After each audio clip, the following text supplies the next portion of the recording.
ಮಾಡ್ತೀನಿ, ದಯವಿಟ್ಟು ನೀವು ಹೇಳ್ರಿ ಏನಂತ ಹೇಳಿ. ಈಗ ನನ್ನ ಗಾಡಿ 0869 ನಿಮ್ಮ ಟೂಲ್ ಗೇಟ್ ನಾ ಇನ್ನೇ ಪಾಸ್ ಆಗೀನಿ. 2 ನಿಮಿಷನಾಗ ನಾವು ವಾಪಸ್ ಬಂದೀನಿ ಇದೇ ಟೂಲ್ ಗೇಟಿಗೆ. ಕರೆಕ್ಟ್ ರೀ?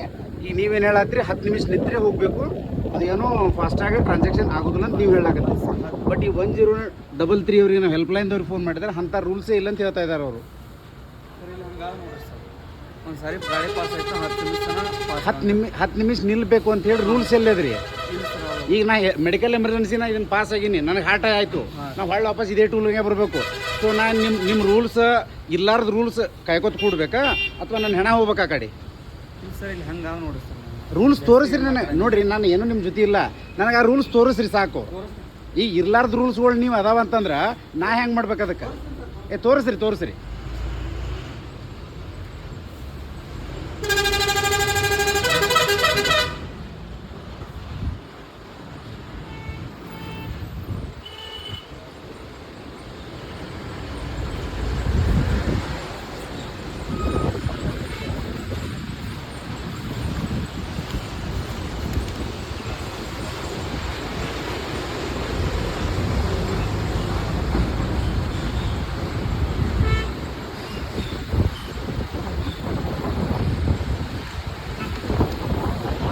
ನೀವು ಹೇಳ್ರಿ, ಎಸ್ಕಿಲೇಟ್ ಮಾಡಿರಿ ಇದನ್ನು, ಈ ಇಶ್ಯೂನ ನಿಮ್ಮ ಮ್ಯಾಗಿನವ್ರಿಗೆ ಎಸ್ಕಿಲೇಟ್ ಮಾಡಿರಿ, ಅವ್ರು ಬರ್ತಾರ.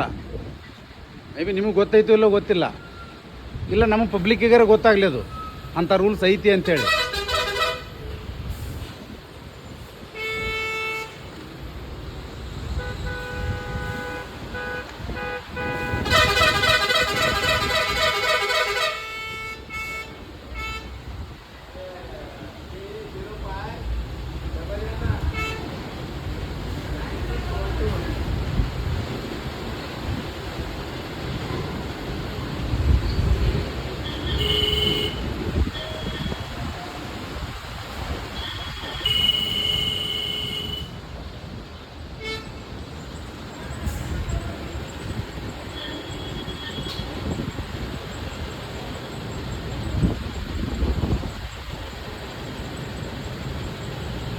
ಇಂಥವ್ರು ಹೆಲ್ಪ್ಲೈನ್ದವರು 24 ತಾಸು ಅದನ್ನೇ ಮಾಡ್ತಾರೆ, ಅವ್ರ ಕಡೆನೇ ರೂಲ್ಸ್ ಇಲ್ಲ ಅಂತ ಹೇಳಿದಾಗ ಅವ್ರು ಆಗಲೇ ಮಾತಾಡಿದವ್ರು ಯಾರು ರೀ ತಮ್ಮ ಜೊತೆ? ಮ್ಯಾನೇಜರ್ ಇದಾರನ್ರಿ, ಅವ್ರನ್ನ ಕರೆಸ್ರಿ, ಮ್ಯಾನೇಜರ್ನ ಕರೆಸ್ರಿ. ಅವ್ರು ಎಲ್ಲೋ ಕೂತ ಅಲ್ಲಿ ಓದ್ಕೋ ಇಲ್ಲಿ ಓದ್ಕೋ ಅನ್ನೋದಲ್ರಿ, ಅವ್ರು ಏನು ಓದ್ಕೊಂಡ್ರ ಅನ್ನೋದು ನಮಗೆ ಗೊತ್ತಾಗಬೇಕಲ್ಲ ಮೊದಲು.